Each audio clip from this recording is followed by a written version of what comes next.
दोस्तों कैसे हो? मुझे उम्मीद है आप ठीक हो गए। हमारा दोनों चैनल ग्लोबल कैरियर और ग्लोबल कैरियर, आप लोग लाइक कीजिए, सब्सक्राइब कीजिए, फुल वॉचिंग कीजिए और इसी तरह प्यार बनाए रखिए। और आइए आज ज्योग्राफी में क्या देखेंगे, एटमॉस्फेयर देखते हैं, वायुमंडल देखते हैं। आइए वायुमंडल की परिभाषा और महत्व क्या देखेंगे। वायुमंडल पृथ्वी के घेरे हुए गैसों की यह वह परत है जो गुरुत्वाकर्षण बल के कारण पृथ्वी से जुड़ी रहती है। यह पृथ्वी के सूर्य की हानिकारक किरणों से बचाती है, तापमान को नियंत्रित रखती है, चक्रवात और मौसम की प्रक्रियाओं को संभव बनाती है। वायुमंडल की संरचना, ये कंपोजिशन में कुछ देख लेते हैं क्या है इनका। वायुमंडल में अनेक गैसें होती है। औसत संरचना इस प्रकार है। घटक गैस प्रतिशत, नाइट्रोजन N2 78.08%, आर्गन AR 0.9% और oxygen O2 20.95%, carbon dioxide CO2 0.04%, neon, helium, methane, ozone, जलवाष्प आदि इसमें शेष जो है ना निहित हैं।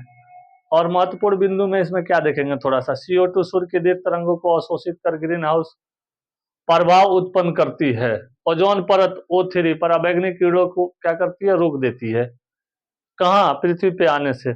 जलवाष्प मौसम व वर्षा के लिए आवश्यक है। वायुमंडल की ऊर्ध्वाधर संरचना, vertical layers of the atmosphere. वायुमंडल को ऊंचाई के आधार पर 5 प्रमुख स्रोतों में बांटा गया है। परत, ऊंचाई, औसत प्रमुख विशेषताएं। क्षोभ मंडल, ट्रोपोस्फेयर 0 से 12 किलोमीटर तक। मौसमी घटनाएं, तापमान घटता है 65 डिग्री सेंटीग्रेड किलोमीटर, अधिकतम जलवाष्प।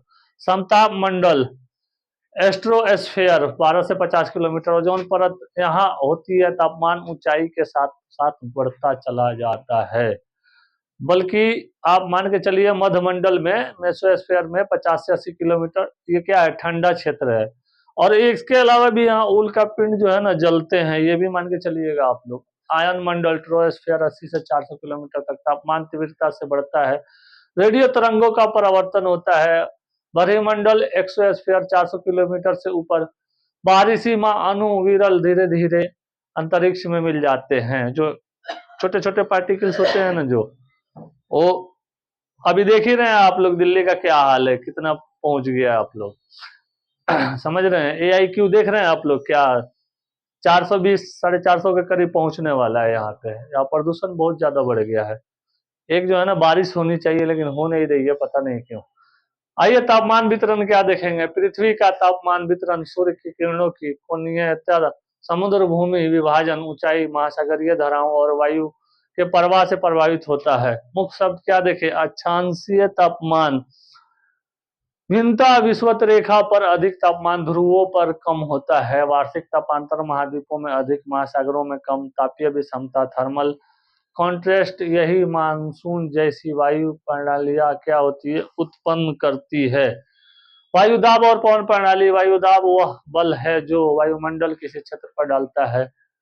वायुदाब, सामान्य समुद्र स्तरीय दाब 1013.25 MB मिलीबार होता है। दाब के वितरण से ही पवन विंड का प्रवाह नियंत्रित होता है। उच्च दाब क्षेत्र, निम्न दाब क्षेत्र की ओर वायु बहती है। कोरियोलिसिस बल, कोरियोलिसिस फोर्स के कारण यह दिशा बदल जाती है और उत्तर गोलार्ध में 2.5 और उसके बाद जो है ना वैश्विक पवने क्या देखेंगे, बेल्ट, प्लेनेटरी विंड्स के बारे में, व्यापारिक पवने, ट्रेड विंड्स, पछुआ पवने, वेस्टरलाइज विंड्स, ध्रुवीय पूर्वी पवने, पोलर एस्टरलाइज विंड्स के बारे में हम जो है अब देखते हैं। और इसमें क्या देखेंगे हम लोग, ये देखेंगे कि मौसमी पवन। और मौसमी पवने क्या है, जैसे पछुआ के टाइम में पछुआ बहेगी, मतलब मिड में, और उधर बरसाती टाइम में पूर्वा बहेगी। लेकिन ऊपर जो है ना, ऊपर अपोजिट साइड में जो है ना एयर चलती है, इसलिए जो है ना वर्षा जो बहुत ज्यादा अच्छी होती है, यही वजह है। आइए मौसमी पवने, मानसून विंड्स के बारे में क्या देखें। दक्षिण एशिया में ग्रीष्म में भूमि पर निम्न दाब और सागर पर उच्च दाब बनने से नमी युक्त वायु भूमि की ओर आती है, जिससे वर्षा होती है। जलवायु, क्लाइमेट और मौसम, वेदर परिभाषा। मौसम, वेदर, अल्पकालिक परिस्थितियां जैसे आज का तापमान, वर्षा, बादल इत्यादि जो है क्या क्या है। जलवायु, क्लाइमेट, किसी क्षेत्र के दीर्घकालिक औसत मौसमी पैटर्न कम से कम 30 वर्ष तक। समझ रहे हैं आप लोग, याद रखिएगा इसका। जलवायु क्लाइमेट में मौसमी पैटर्न इसका जो है ना आकलन कीजिएगा आप लोग। जलवायु को प्रभावित करने वाले कारक कौन कौन से हैं? अक्षांश, लेटीट्यूड, सूर्य की किरणों की कोणीयता। ये कोणीयता में क्या देखेंगे? ऊंचाई, अल्टीट्यूड, तापमान ऊंचाई के साथ घटता है। और वहां क्या हो रहा था देख रहे थे आप लोग, जो पार्टिकल्स डस्ट थे जो जिसके चलते क्या हो रहा था? आप लोग थोड़ा क्वेश्चन है बताइएगा, आप लोग मैसेज कीजिएगा। महासागर के निकटता, कॉन्टिनेंटलिटी, समुद्र किनारे तापमान संतुलन रहता है। महासागरीय धाराएं, ओशन करेंट्स, गर्म या ठंडी धाराएं तापमान को प्रभावित कर देती है। अगर गर्म हवा चलेगी तो तापमान ऑटोमेटिक इंक्रीज हो जाएगा। अब विंटर सीजन में देखिए कश्मीर में जैसे बर्फबारी होती है तो दिल्ली में ऑटोमेटिक सर्दी बढ़ जाती है, यही इसका रीजन है, ठीक ना। और देखिए जयपुर में जो है ना गर्मी बढ़ जाती है जब वहां पे थार का जब रेगिस्तान जब गर्म होता है तो कितनी गर्मी बढ़ जाती है, देख रहे हैं आप लोग। स्थलाकृति रिलीफ, पवन प्रणाली, विंड सिस्टम। और स्थलाकृति में पर्वत वर्षा को रोकते या क्या करते हैं? बढ़ाते हैं। प्रमुख जलवायु का वर्गीकरण, कोपेन्स क्लासिफिकेशन। व्लादिमीर कोपेन ने तापमान और वर्षा पर आधारित जलवायु को 5 मुख्य वर्ग में बांटा है। वर्ग जलवायु के प्रकार का उदाहरण उष्णकटिबंधीय, अमेजन, इंडोनेशिया, शुष्क, ड्राई, सहारा, अरब जो है वो भी इसमें आपको आ जाएगा। समशीतोष्ण यूरोप, उत्तरी अमेरिका, शीतोष्ण रूस, कनाडा, ध्रुवीय अंटार्कटिका, ग्रीनलैंड में आ जाएगा, अंटार्कटिका में। आप लोग पृथ्वी का उष्मा संतुलन प्रणाली, हीट बैलेंस, पृथ्वी सूर्य से औसतन 1367 WM² ऊर्जा प्राप्त करती है। और सोलर कांस्टेंट है ना, ये एक तरह से है 51% सतह द्वारा अवशोषित, 30% परावर्तित। एल्बेडो इफेक्ट्स जो है ना इस पर पड़ता है। आप लोग ग्रीन हाउस गैस दीर्घ तरंगीय विकिरण से रोककर तापमान नियंत्रित रखती है। जलमंडल, हाइड्रोस्फीयर, परिचय क्या देखेंगे इसका? जलमंडल में पृथ्वी का संपूर्ण जल, महासागर, सागर, नदियां, झीलें, हिमनद और भूमिगत जल इसमें क्या है? इसमें शामिल हैं। जल का वितरण 16%, महासागर 96.5%, हिमनद व बर्फ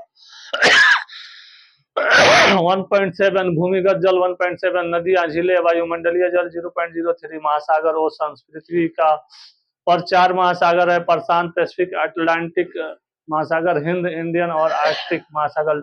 महत्व क्या देखें? जलवायु संतुलन में भूमिका, ऊर्जा और खनिज संसाधन, परिवहन और व्यापार मार्ग, महासागरीय स्थल रूप, सबमेरीन रिलीफ जो है इसमें आते हैं। कितने आते हैं? 4 आते हैं, 1 2 3 4। फर्स्ट में आएगा महाद्वीपीय पठार, कंटिनेंटल शेल्फ, महाद्वीपीय ढाल, कंटिनेंटल स्लैब, और गहराई मैदान, एबिसाल्स प्लेन, मध्य सागरीय पर्वतमाला, माइड ओशन राइज। गहरे गर्त, ओसेनिक ट्रेंच। ट्रेंच के बारे में आप लोग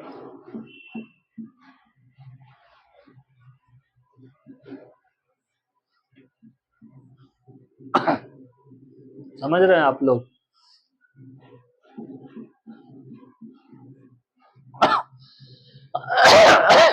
उदाहरण, मेरिन ट्रेंच 11,034 मीटर, विश्व की सबसे गहरी जगह है। मिड अटलांटिक राइज विवर्तक प्लेटों के फैलाव का क्षेत्र है। महासागरीय धाराएं, ओशन करेंट्स। परिभाषा, महासागर के जल का अस्थायी व विशाल क्षैतिज प्रवाह महासागरीय धारा कहलाती है। धाराओं को प्रभावित करने वाला कारक, पवन प्रणाली, पृथ्वी का घूर्णन, कोरोलिस फोर्स है।